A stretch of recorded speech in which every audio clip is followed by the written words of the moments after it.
I can feel the whole world hating me on. I feel like I have no fans out here, you know, and I can feel it because the whole world's saying it. My goal this whole summer is to change the narrative. When a #1 pick underachieves, it's usually because their skills were misjudged and they were never ready for the NBA to begin with. Think of Anthony Bennett or Kwame Brown. Other times, injuries stop them from reaching the next level, like Greg Oden or even Zion Williamson. And then there's Deandre Ayton, a player who, at times, looks like an absolute dominant force, but most of the time, he's nonchalant and doesn't have that hunger and drive of a typical #1 prospect. It's clear he has the talent and skill inside of him, it's just he only taps into it once in a while. Occasionally, he'd have a flash-in-the-pan performance that reminds us why he got the nickname Dominatin'.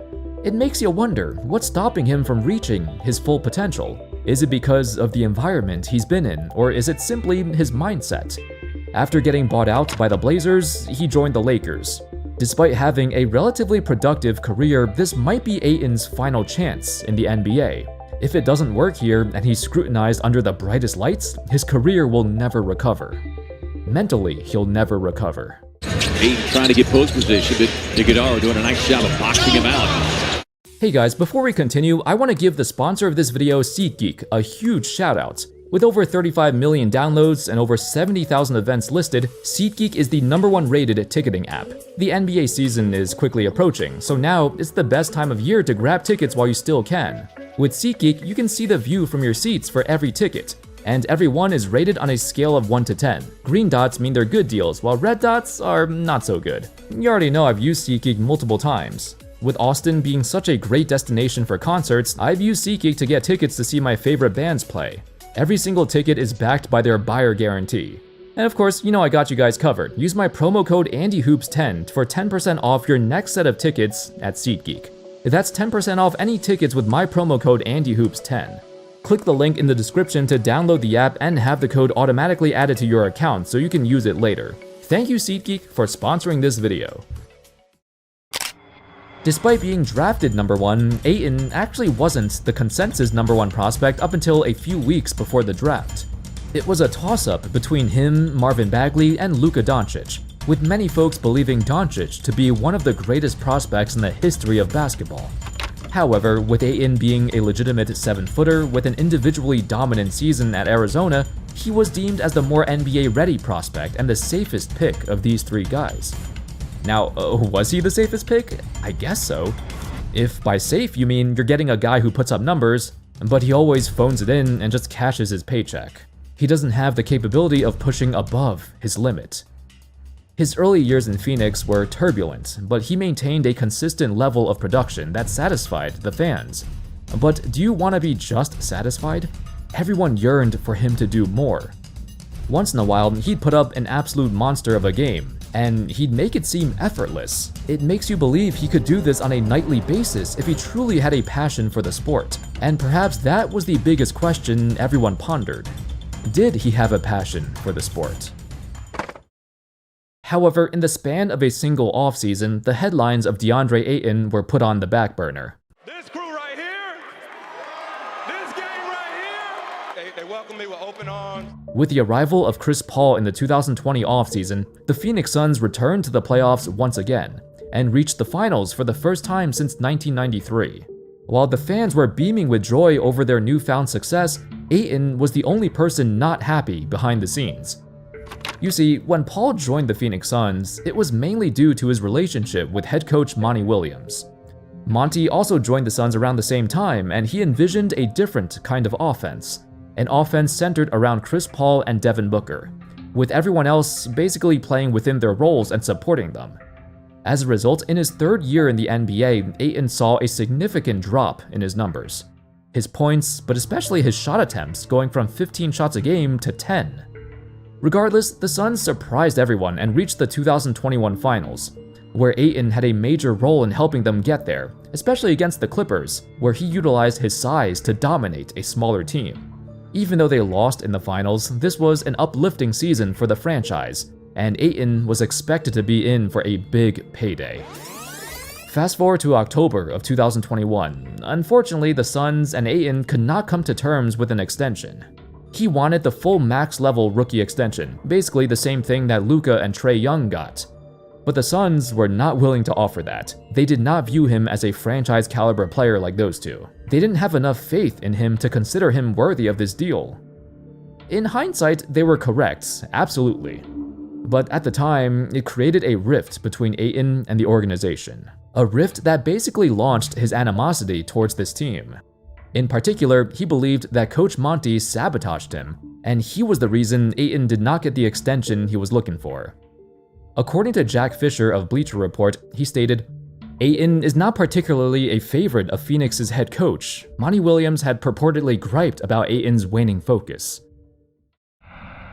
After the greatest season in franchise history, where the team recorded an astounding 64 wins, this was the best chance the Suns ever had to win the title. Then, Game 7 happened. Point lead, down goes Johnson, 3, Luka, bullseye! Oh no, they're shredding him! They got blown out on their home court. The Mavs' 30-point lead at halftime was the biggest halftime lead in the history of Game 7s. Ayton was completely invisible as he scored 5 points on just 2 for 5 shooting. But it was after the game where his team revealed how they truly felt about him. When Monty Williams was asked why Ayton only got 17 minutes, he gave a 2-word response: "It's internal." Now, this could mean multiple things, but he probably means there's something going on inside of his head. Then, his own teammate Devin Booker was asked by a reporter what he thought of Ayton's situation on this team, to which Booker responded, "I care about him as a brother, just making sure his mental is right. Whatever happens, happens." Imagine that your attitude towards the game of basketball was so indifferent that your own team thinks there's something wrong with you mentally. It's like, are you okay, bro? It's kinda crazy they'd even make comments like this to the public, but honestly, it's what everyone had been thinking for all these years. This guy, this former #1 pick, is being paid over $100 million to just not care about playing. This series wasn't just a bone-crushing loss, but it caused the team to reevaluate their roster and eventually blow it up. Because Ayton was unable to reach an agreement for an extension in the summer prior, the Suns had a difficult choice to make. He was entering restricted free agency, and with the circumstances involved, there's no way they'd keep him, right? After a horrendous Game 7 and his team publicly degrading him, there's just no way he has a future in Phoenix. So he entered restricted free agency with the belief that whichever team he signs with, he's gonna go there. So he signed a massive 4-year, $133 million offer sheet from the Pacers. And to his surprise, the Suns quickly matched that offer to keep him. Of course, now they had to make amends, and Ayton had to pretend he wanted to stay all along. In theory, it was the right choice. It's better to retain Ayton than let him walk for nothing, cause if by any chance he does show improvement, it increases his trade value. He gives the team more options down the road. Over the years, the issues with Ayton became more and more obvious. It wasn't just his attitude or the lack of commitment that rubbed his team the wrong way. It was simply because he struggled to understand basic concepts of the game. We've seen Chris Paul and Devin Booker yell at him multiple times when he misses a rotation, or he's in the wrong spot, or he simply doesn't put in the effort to move his feet. These are some glaring bad habits he has ever since he came into the league, and they never went away. Upon his arrival to the league, he was projected to be a combination of the explosive, energetic Shawn Kemp, combined with the defensive prowess of David Robinson. It's quite the optimistic projection, but every NBA scout in America had so much faith in this guy.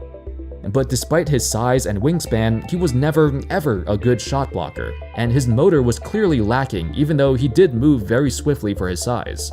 I swear to God, if Deandre Ayton had the motor and drive of somebody like Josh Hart, he'd put up 20 and 20 every single night. After years of disappointment and stagnation, with the Suns making poor decisions one after the other, Ayton finally got traded away. Why do you see this as a good opportunity for yourself? New beginning. I get to show the world, show you guys who I am as a player, on and off the court. In Portland, he honestly wasn't that bad. The issue is, because he'll never live up to his draft position, every mistake he makes will be put under a microscope. No one talks about the good things he does, only the bad things. One thing I haven't mentioned yet is he's missed a ton of games over the years. Lower body injuries to his knees, calves, ankles, and even a time when his house got snowed in and he couldn't make it to the arena. Ayton became the butt of every joke, and it's rare to see any positive mention about him. His 2 years in Portland were not terrible, but forgettable. At the very worst, he was better than what Jusuf Nurkic provided to Phoenix. There was even a small period of time when folks believed maybe the Suns did not utilize him properly. Maybe it was the team itself that created a problematic environment for him.